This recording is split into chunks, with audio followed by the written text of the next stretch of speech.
한번 따라해 보시겠습니다. 너는 샌머리 앞에서 일어서라.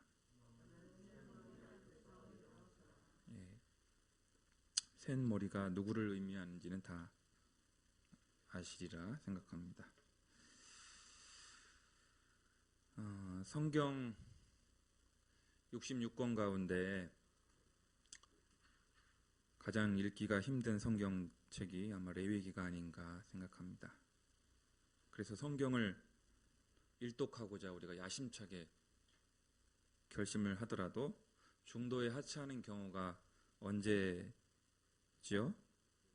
예, 레위기에 봉착했을 때입니다. 그 이유는 레위기 안에는 우리는 오늘날 우리 현대인들에게 별로 관련이 없어 보이는 각종 별의별 제사 규정들과 부닥다리 유물처럼 여겨지는 율법주의적인 그런 규례들이 많이 나오기 때문입니다. 그러면 레위기는 생략하고 창출 민수기로 넘어갈까요? 그렇지 않겠지요. 적어도 레위기 19장만큼은 우리 실생활에 관련된 소중한 가르침과 교훈을 많이 담고 있다고 말씀드릴 수가 있겠습니다.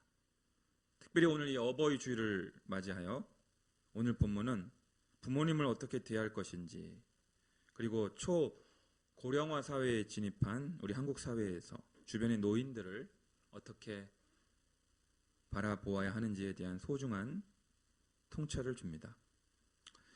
뿐만 아니라 여러분, 아무리 젊은 사람들도 언젠가는 노인이 되지 않습니까? 오늘 설교를 준비하면서 그런 생각을 많이 했어요. 나도 언젠가 노인이 되겠지. 나도 언젠가 노인이 될 텐데. 그런 마음으로 설교를 준비했습니다. 그러니까 나는 아직 젊어. 오늘 이 말씀이 별로 해당이 안 돼. 그렇게 여기지 마시고요. 노년기를 어떻게 준비할 것인가, 노년기의 과제는 무엇인지 젊은 분들도 성경적으로 미리 대비하는 것도 퍽 유익한 시간이 될 줄 믿습니다.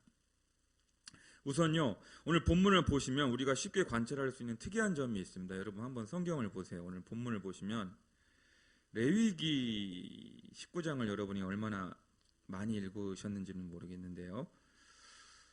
여러분 한번 저를 한번 봐주세요.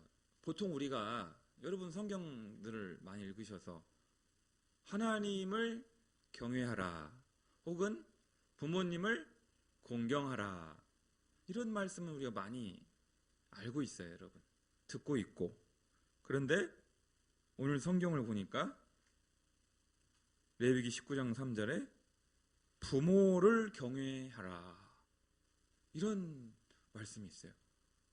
여러분 하나님을 경외해야지 무슨 부모를 경외해요. 하나님을 경외하고 부모는 공경하는 거지. 우리가 이렇게 알고 있는데 뜻밖에도 오늘 성경 말씀에는 너희 각 사람은 부모를 경외하래. 이 하나님에게만 해당되는 동사, 이 경외라는 낱말이 부모에게도 똑같이 쓰였어요. 근데 히브리어도 똑같아요. 야레. 그래가지고 아닌 게 아니라 레위기 19장 32절에도 끝부분에 내 하나님을 경외하라 돼 있잖아. 이때도 야레. 그리고 19장 3절에 나와 있는 너희 각 사람은 부모를 경외하고 야레 똑같습니다. 이거 자체가 우리에게 큰 충격입니다. 큰 충격이에요. 저도 참 충격적이었습니다. 이건 뭘 말씀하시는 걸까요? 하나님과 부모님은 거의 동급에 해당될 만큼 아주 무게 있는 존재들이라는 것입니다. 하나님과 부모님. 물론 질적으로 다르죠. 하나님은 창조주이시고 부모님은 피조물에 불과한 존재들이니까 어찌 비교할 수 있겠습니까마는, 그러나 오늘 성경 말씀은 눈에 보이는 부모님을 경외하지 않는다면 눈에 보이지 않는 하나님을 경외한다고 말할 수 없다는 것을 강력히 암시합니다.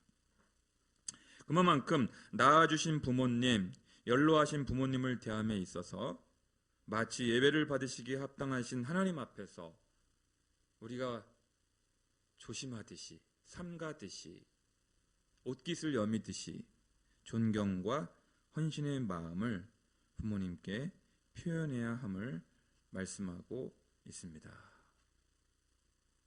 또 한 가지 우리가 관찰할 수 있는 사실은요, 여러분 오늘 이 아침에 일부 예배 드리려고 아침 일찍 교회에 나오셨잖아요. 안식일을 거룩하게 지키기 위하여, 주일을 성수하기 위하여. 우리 한국교회 이 주일 성수 전통이 얼마나 잘 이렇게 자리 잡혀 있어요. 그런데 오늘 레위기 19장 3절을 보시면요, 너희 각 사람은 나의 안식일을 지키라. 이 안식일을 지키라는 규례보다, 명령보다 더 뭐가 앞서 나오고 있어요? 성경을 보니까 부모를 경외하고. 그러니까 안식일을 지키는 것보다, 주일 성수보다 더 중요한 가치가 뭐냐? 그게 부모님을 섬기는 일이요, 부모님을 돌아보는 일임을 강력하게 또한 시사해 줍니다. 그렇게 중요하다는 사실을 새삼 제가 깨닫게 되었고, 우리 성도님들은 오늘 설교를 들으시면서 어떻게 이 부모를 경외하라, 이 규례를, 이 율법의 말씀을 어떻게 받아들이실까 정말 궁금하기도 했습니다. 그래서 아닌 게 아니라 예수님께서도 구약의 이 부모 공경 규례를 이어받으시면서 마태복음 15장에서 친히 이렇게 말씀하고 계십니다. 한번 우리 찾아볼까요? 오늘 아침에 이거 책갈피 해놓으시고 마태복음 15장으로 한번 넘어가 보셔요. 예수님께서는 이 부모 공경, 부모 경외에 대하여 뭐라고 말씀하시는지 마태복음 15장 3절에서 6절까지 25페이지에 있습니다. 마태복음 15장 3절에서 6절까지 제가 먼저 3절 읽고 교독하겠습니다. 대답하여 이르시되 너희는 어찌하여 너희의 전통으로 하나님의 계명을 범하느냐?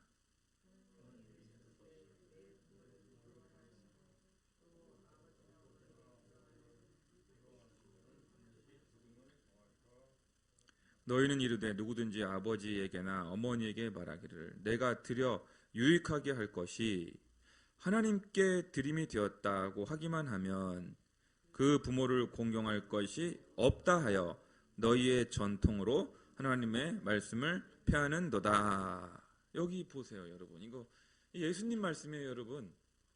예수님이 친히 하신 말씀이에요. 김광배 목사의 얘기가 아니라. 이게 뭔 얘기냐면, 여러분 아시는 분은 아실 거예요. 고르반 전통이라고 그래가지고 유대인들이 예를 들어서 이번 달에는 11조를 많이 했으니까 그걸로 그냥 부모님 용돈 드린 것으로 치자. 떡 치자 그냥. 이번 달에는 내가 주일 성수 많이 했고 교회에서 봉사도 많이 하고 헌금도 많이 했으니까 부모님을 부양할 수 있도록 용돈을 이번 달에는 생략해도 되겠지. 헌금 많이 했으니까. 요즘 어려워. 그래가지고 그냥 떡 치는 거예요. 그게 이제 고르반 전통이에요. 고르반 전통. 그러니까 하나님께 내가 많이 했으니까, 하나님께 내가 봉헌을 많이 했으니까 굳이 육신의 부모는 그냥 부양한 걸로 치자. 그게 뭐냐면 예수님은 그것을 지적하시는 거예요. 그런 식으로 부모를 공경할 것이 없다 한다면 너희의 그 고르반 전통으로 하나님의 말씀을 폐하는 것과 마찬가지다 라고 하시면서 우리 예수님이 정곡을 찌르시는 겁니다. 그러니까 아무리 하나님께 잘하고 눈에 안 보이는 하나님께 잘한다고 하지만 그것으로 눈에 보이는 육신의 부모님을 공경하고 연로하신 부모님을 경제적으로 부양하는 것을 안 해도 된다, 생략해도 된다라고 말하는 것을 우리 예수님은 허용하지 않으신다라는 사실입니다. 그러니까 되게 찔리는 말씀 아니에요? 저처럼 이렇게 사실 제 얘기예요, 제 얘기. 너 목사라고, 에? 뭐 교회 뭐 개척한다고 목사임네. 제일 부모 공경 못하는 사람이 아마 김광배 목사일 것 같아요. 네, 뭐 개척한다, 뭐 어쩐다, 뭐 교회 한다, 뭐 신학교 졸업했다 해놓고선 핑계 제가 많이 찔리더라고요. 오늘 설교 준비하면서 참. 한편 다시 여러분 그 레위기로 와주실까요? 우리 원래 본문으로 레위기로 책갈피 하셨죠? 레위기 19장 32절을 한번 보시면 흥미로운 사실을 발견할 수 있는데, 너는 셋머리 앞에서, 그러니까 노인을 지칭하는 거 아닙니까? 셋머리 일어서고, 그 다음에 뭐라고 돼 있어요? 노인의 얼굴을 공경하며. 예, 거기까지만 읽을게요. 노인의 얼굴을 공경한다. 이게 무슨 뜻일까? 그래서 영어 성경을 한번 제가 NRSV 영어 성경을 한번 찾아보니까 defer to the old라고 돼 있더라고요. defer to the old. 이건 뭐냐면 노인들의 의견을 따르라 이런 얘기. defer to 하면 노인들의 의견을 조치라, 노인들의 의견을 따르라 이 얘기. 그러니까 어떤 공동체가 회의를 열었어요. 회의를 하고 뭔가를 결정하는 중요한 상황 속에 있을 때 공동체의 의사 결정에 있어서 대체적으로 연장자의 의견을 따르라는 얘기예요. 새파랗게 젊은 사람들의 이야기를 따르라는 얘기예요. 가급적이면 그 공동체 안에서, 교회 안에서 뭔가를 결정해, 찬반이 팽팽해. 그런 경우에 이왕이면 연장자의 의견을 따르라, 노인들의 의견을 따르라, 그런 뜻이 내포되어 있습니다.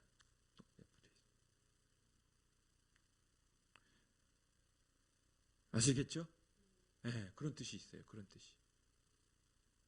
여러분, 구약에서 연장자의 의견을 따르지 아니하고 새파랗게 젊은 사람들의 의견을 따르다가 큰 낭패를 본 경우가 나오죠. 열왕기상 12장에 보시면은 솔로몬의 아들인 르호보암 왕의 이야기가 나옵니다. 르호보암 왕의 이야기. 어느 날 남유다의 르호보암 왕에게 북이스라엘의 여로보암을 비롯한 일군의 무리들이 찾아왔습니다. 그래서 여로보암 왕에게 이렇게 아뢰었습니다. 왕이시여, 왕이시여, 제발 서민들에게 세금을 많이 부과하지 마시고 백성들이 과중한 노역을 하지 않도록 부디 선정을 베풀어 주시옵소서. 이렇게 간곡하게 요청을 하거든요. 청와대에 아마 청원을 글을 올렸는지도 모르겠어요. 르호보암 왕 이렇게 대답합니다. 그래, 좋다. 잠시 생각 좀 해볼 테니, 우리 참모들하고 회의를 한번 해볼 테니 3일 후에 다시 오거라. 그리고는 르호보암 왕이 아버지인 솔로몬 때 잠을 해 주었던 그 노인 신하들, 원로 신하들에게 먼저 조언을 구합니다. 그러니까 나이가 지긋한, 그러니까 자기 아버지를 보필했던 그 신하들에게 르호보암 왕이 자문을 구한 거예요. 원로 신하들한테, 노인 신하들한테. 그러니까 원로 신하들이 이렇게 말합니다. 열왕기상 12장 7절. 인생의 경륜이, 경험이 풍부한 원로 신하들이 아무래도 지혜롭지 않겠어요? 경험이 풍부하니까, 경륜이 많으니까. 열왕기상 12장 7절에 이렇게 조언을 해줍니다. 자문을 해줍니다. 대답하여 이르되 왕이시여, 왕이 만일 이 백성을 섬기는 자가 되어 그들을 섬기고 좋은 말로 대답하여 이르시면 그들이 영원히 왕의 종이 되리이다. 얼마나 멋진 방책입니까? 얼마나 멋진 방략입니까?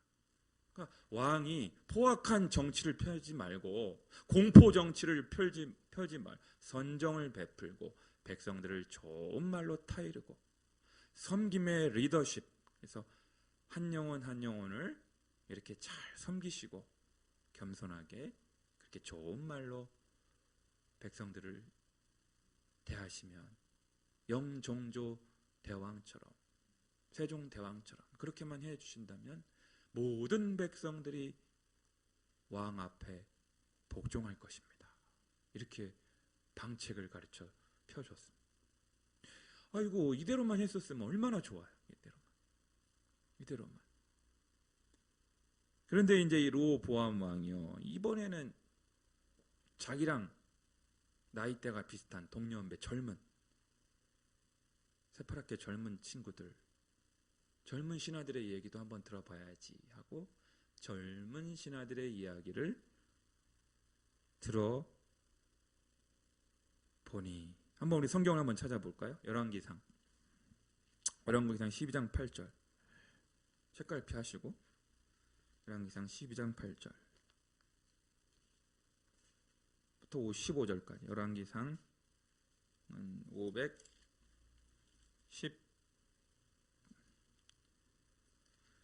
534페이지에 있습니다. 여러분 구약성경 534페이지 한번 펴보세요.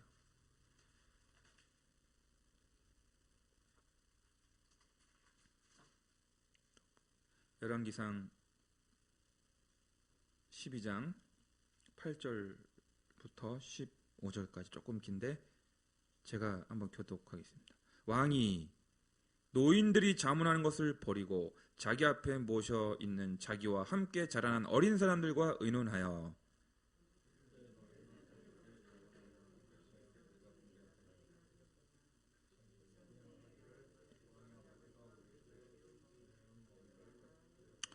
함께 자라난, 그러니까 젊은 소년들이 왕께 아뢰어 이르되 이 백성들이 왕께 아뢰기를 왕의 부친이 우리의 멍에를 무겁게 하였으나 왕은 우리를 위하여 가볍게 하라 하였은즉 왕은 대답하기를 내 새끼손가락이 내 아버지의 허리보다 굵으니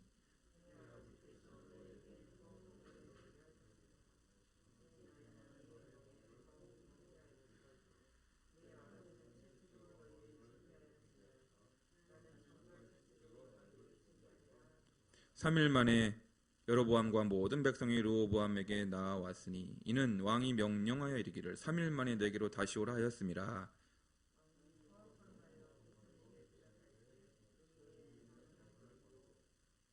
어린 사람들의 자문을 따라 그들에게 말하여 이르되 내 아버지는 너희의 멍에를 무겁게 하였으나 나는 너희의 멍에를 더욱 무겁게 할지라. 내 아버지는 채찍으로 너희를 징가했으나 나는 정갈 채찍으로 너희를 징치하리라 하니라. 왕이 이같이 백성의 말을 듣지 아니하였으니 이 일은 여호와께로 말미암아 난 것이라. 여호와께서 전에 실로 사람 아히야로 느바세 아들 여로보암에게 하신 말씀을 이루게 하심이더라. 아멘. 예. 그러니까요, 여러분, 얼마나 참 안타까운 일이 성경에 벌어져 있습니까? 그러니까 르호보암이 아버지 솔로몬 때 있었던 그 나이 드신 그 원로 신하들의 이야기를 들었더라면 르호보암 왕은 참 존경받는 선왕으로 거의 다윗급, 다윗, 히스기야, 요시야급의 아주 존경받는 반열에 드는 훌륭한 왕이 되었을 텐데 그만 젊은 신하들, 아마 정치적인 이유도 있었을 거예요. 정치적으로 반대편에 있었던 진영이 있었던 그런 신하들이었는지 몰라도 어쨌든 그만 젊은 동년배 신하들의 이야기를 수용해 버리고 말해 공포 정치를 폈습니다. 전제 정치를 폈어요. 포악한 정치를 폈. 내 아버지는 채찍으로 나를 징치하였으나 나는 전갈로 너희를 징치하리라. 그래서 통일 왕국이었던 이스라엘이 그만 남북 이스라엘로 분단되어 버리고 맙니다, 여러분. 그래서 남유다와 베냐민은 르호보암 왕에게 속하고 북이스라엘은 여로보암에게 속하고 남북 이스라엘이 분단되고 말아요. 허리가 잘리고 말아요. 누구 때문에요?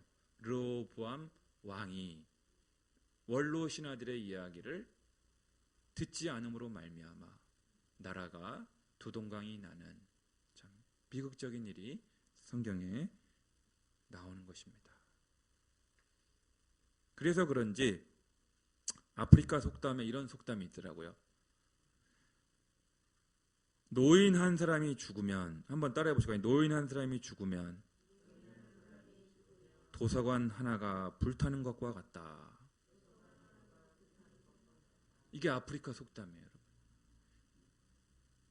노인 한 사람이 죽으면 도서관 하나가, 고향 도서관, 덕이 도서관 하나가 불타 없어지는 것 같다. 그만큼 인생의 그 경륜, 인생의 경험, 그 노인들이 축적한 그 인생의 수많은 경험과 지식과 경륜을 따라갈 자가 없다라는 것이죠.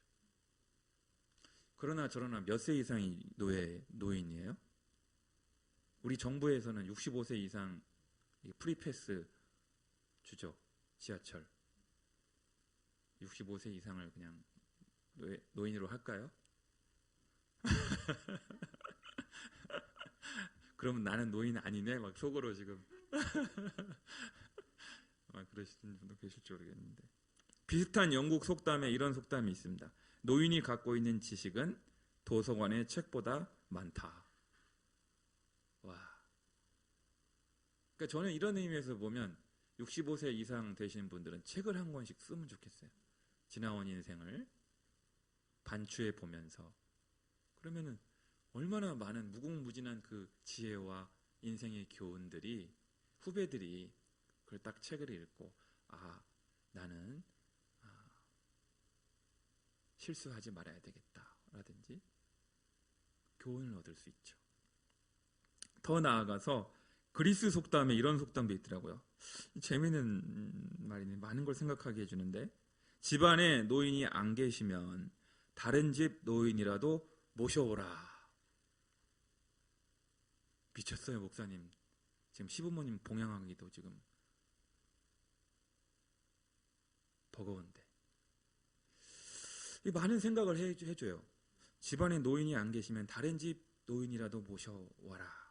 그래서 지방에 있는 어떤 교회가요, 여러분, 우리 교단 교회에서 우리처럼 개척을 했는데, 개척교회에 무슨 어른이 없잖아요. 장로님이 어디서 개척교회에, 시간이 좀 지나야 장로님도 세우는 거지. 그러니까 어른이 안 계시니 동네에 있는 은퇴한 원로 목사님을, 그러니까 은퇴하셔서 뭐 사역도 못 하시고 목회를 못 하잖아요. 그냥 그분을 모셔다가 자기네 교회 원로 목사로 정식으로 초빙한 암흑의 교회가 있다는 놀라운 사실입니다. 우리도 우리 정성진 목사님, 우리 열린광성교회 원로 목사로 모셔올까요?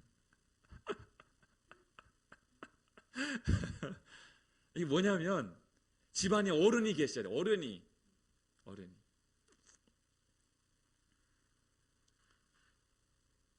감사하게도 참 저는 참 복받은 목사입니다. 이렇게 열린광성교회 개척하면서 어떤 분들은 새파랗게 젊은 청년들하고만 이렇게 목회하는 분이 계세요. 어떤 분들은. 근데 뭐 재밌을란 건 몰라도 저는 그게 교회의 본질은 아니지 않은가. 남녀노소, 빈부귀천, 많은 세대들이 함께 하나로 어우러지는 공동체, 이게 교회인 거지. 교수들로만 이루어진 교회, 청년들로만 이루어진 교회, 이건 조금 그렇지 않은가 싶은데. 그래서 이렇게 참 연배가 있으신 50세, 60세 이렇게 그런 우리 권사님들, 안수 집사님들이 함께 이렇게 공동체를 이룰 수 있게 돼서 얼마나 감사한지 모릅니다. 할렐루야. 네. 그래서 제가 모셔오려고 했는데 모셔오려고 하지도 않았는데 알아서 이렇게 오셨잖아요. 그래서 김진배 집사님, 이선자 권사님, 이명분 권사님, 이런 분들이 이렇게 인생의 연륜과 경험이 풍부하신 분들이 오셨단 말이죠. 그럼 제가 목회하기가 훨씬 안정적일까요? 덜 안정적일까요? 안정적인 거예요. 그래서 설교 시간이지만 이 시간을 빌어서 다시 한번 감사 고백을 드리고 싶습니다. 2008년 뉴욕 타임스 보도에 따르면 노인들의 두뇌가 젊은 사람들의 두뇌보다 더 현명할 수 있다고 한 바가 있습니다. 그렇습니다. 노인들의 축적된 경륜과 지혜를 자기 것으로 삼을 수 있는 슬기로운 성도님들이 다 되시기를 주님의 이름으로 간절히 축원합니다. 그렇다면 이제 보다 구체적으로 교회 공동체 안에서 우리가 나이 드신 노인들을 어떻게 대하고 어떻게 섬겨야 할지 성경의 가르침을 듣고자 합니다. 여러분, 디모데전서 5장을 한번 펼쳐 보실까요? 디모데전서 5장.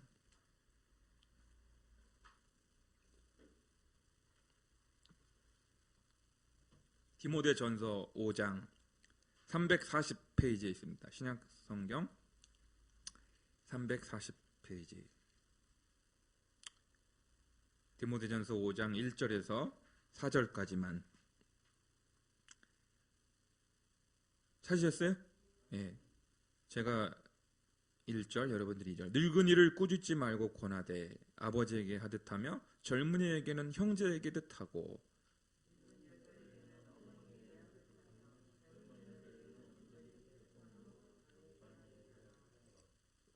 참 과부인 과부를 존대하라.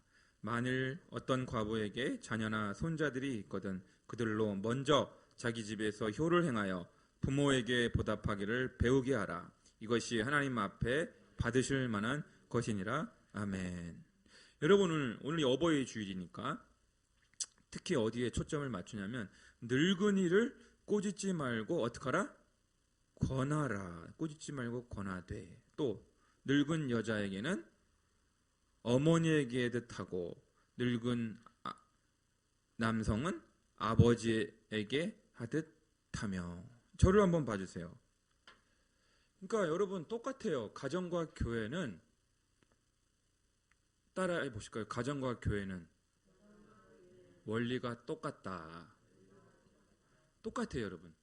가정을 운영하는 원리가 교회를 운영하는 원리와 다르지가 않습니다. 그러니까 우리가 집안에서 가장 제일 연장자가 부모님 아니에요? 가정에서 부모님. 또 연로하신 친정 부모님이나 시부모님을 모시는 경우에도 그 부모님이 제일 연장자라는 거죠. 교회 안에서도 연장자가 계신단 말이에요. 연장자, 최고 연장자. 연세가 많으신 분들을 대할 때 집안에서 부모님 대하듯 대하라는 거예요. 아셨죠? 네. 연세가 많은 여성들은 어머니 대하듯 하고 연세가 많은 남성들은 아버지 대하듯 해라. 그러면 된다. 이렇게 말씀하는 것입니다. 특히 늙은이를 꾸짖지 말고 권하되. 이 권하되라는 이 동사는 파라칼레인데, 여러분 우리 보혜사 성령님을 파라클레토스, 헬라어로 파라클레토스 아닙니까? 거기서 유래된단 말이에요. 그러니까 어르신들에게 여러분 성령님께서 우리에게 어떻게 말을 걸어오세요? 막 세게 말을 걸어오시지 않잖아요. 성령님께서 우리를 책망하실 때, 성령님께서 우리를 꾸짖으실 때 되게 부드럽게 우리를 꾸짖으시거든요. 책망하시고 생각나게 해주시고, 아이고 내가 실수했네, 아이고 내가 그때 말을 좀 심하게 했네, 이게 떠오르게 하셔가지고 회개케 하시잖아요. 그러니까 어르신들 대할 때는 뭔가 잘못한 게 있다 하더라도 거칠게 나무라거나 공격적으로 말을 해서는 안 되고요. 돌직구를 날려서는 안 된다. 네. 한번 따라해볼까? 어르신들에게는 부드럽게 말하자. 네. 왜냐하면요, 노인들은요, 정신적, 정서적 충격에 매우 취약하기 때문에 그래요. 이렇게 심하게 말을 하고, 자극적으로 말을 하고, 공격적으로 말을 하고, 폭력적으로 말을 하고, 그러면 노인들은 이 정서적, 정신적 완충 장치가 매우 취약합니다. 충격을 받아요. 그래서 아무리 좋은 이야기라도 부드럽게 이야기해야 합니다. 열왕기상 1장 1절에 보니까 이런 말씀이 나옵니다. 다윗 왕이 나이가 많아 늙으니 이불을 덮어도 따뜻하지 아니한지라. 연세가 많으신 어르신들요, 혼자 사시는 어르신들, 연로하신 부모님들의 특징이 뭐예요? 이불을 덮어도 따뜻하지가 않다는 거예요. 왜요? 많이 연약해져 계셔서 정서적으로, 정신적으로, 육체적으로 그런 연세에 계신 분들에게 아무리 좋은 얘기라도 부드럽게 말씀드려야 한다 하는 것입니다. 아셨죠? 이제 우리는 노년기의 과제에 대하여 잠시 성경을 참고해 보고자 합니다. 저는 아까도 서두에 제가 말씀을 드렸지만 오늘 우리는 여기에 두 부류의 사람들이 계십니다. 노인이신 분들과 언젠가는 노인이 될 분들. 그죠? 만약에 65세 이상, 정부 기준으로 65세 이상을 노인이라고 친다면 노인인 분과 노인이 될 분들이 우리 여기 앉아 있다고 할 수 있어요. 어떻게 우리가 노년기의 과제를 준비할 수 있을까? 인격의학의 주창자요, 정신과 의사이며 저명한 기독교 작가였던 폴 트루니에가 인생의 사계절이라는 책에서 노년기의 과제에 대해 이렇게 말하고 있습니다.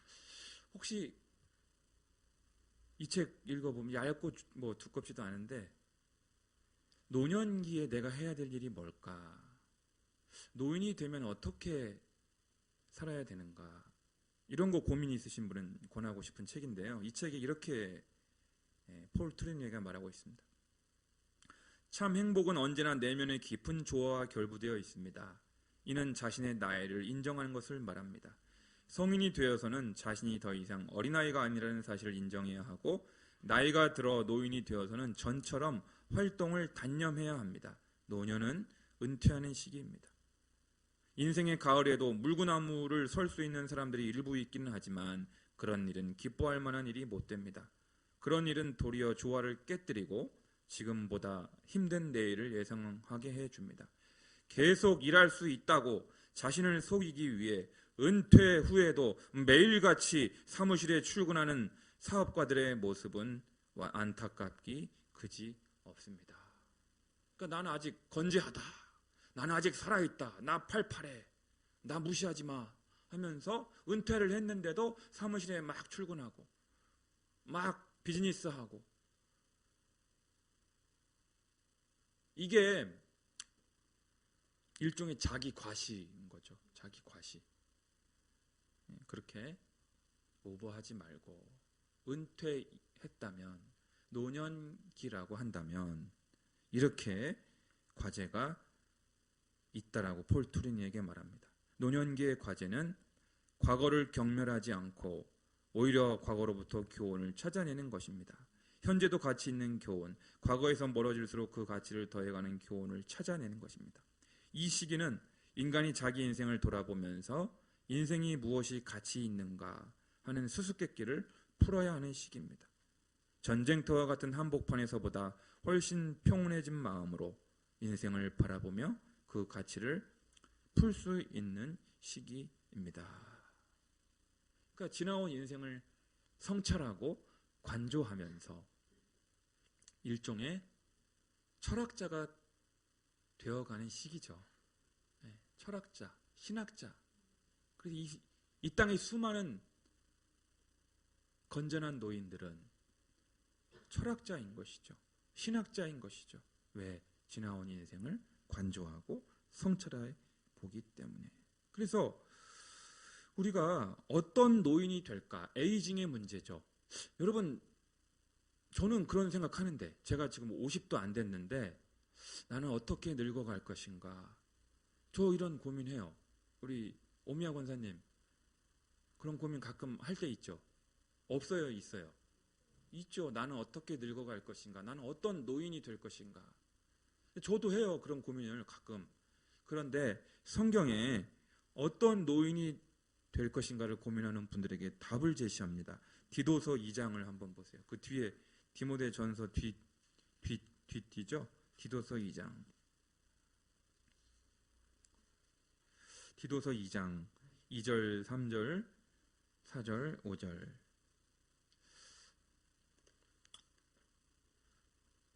(349페이지) 디도서 2장 2절, 3절, 4절, 5절 다 같이 시작. 늙은 남자로는 절제하며 경건하며 신중하며 믿음과 사랑과 인내함에 온전하게 하고 늙은 여자는 이와 같이 행실이 거룩하며 모함하지 말며 많은 술에 종이 되지 아니하며 선한 것을 가르치는 자들이 되고 그들로 젊은 여자들을 교훈하되 그 남편과 자녀를 사랑하며 신중하며 신전하며 집안일을 하며 선하며 자기 남편에게 복종하게 하라. 이는 하나님의 말씀이 비방을 받지 않게 하려 함이라. 아멘.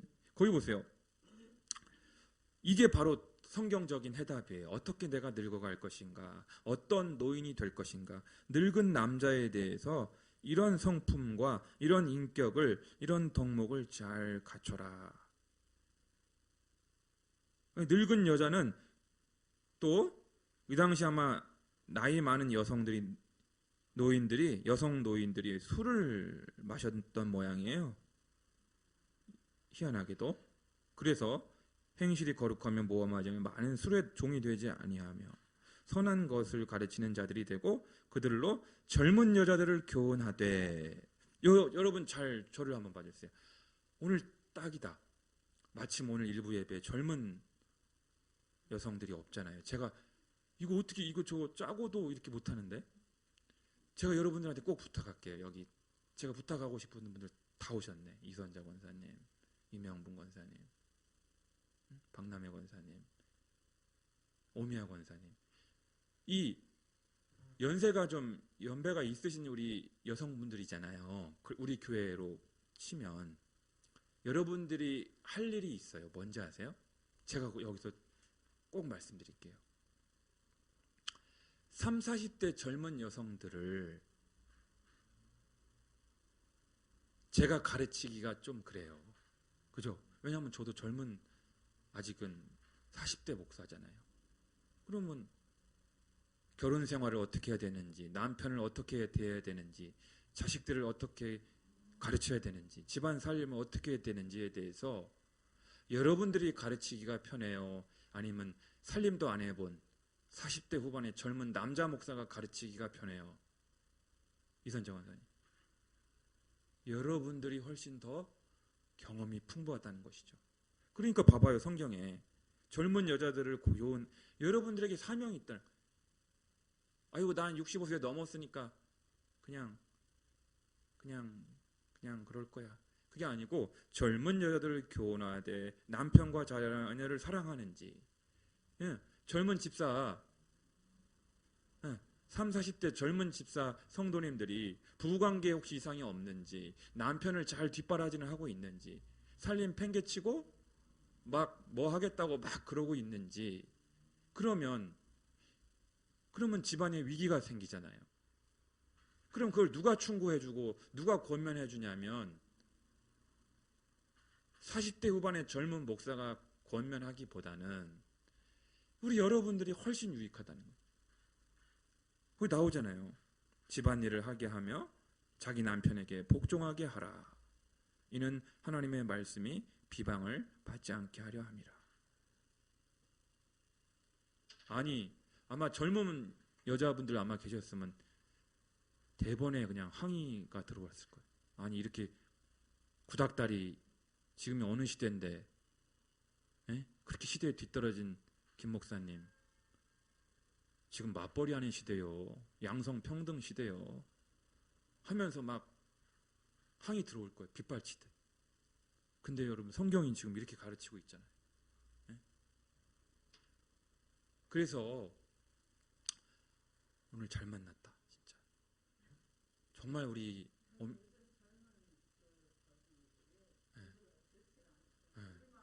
그래서 제가 이따 2부 때는 젊은 분들이 많잖아요. 제가 잘 얘기할 거예요.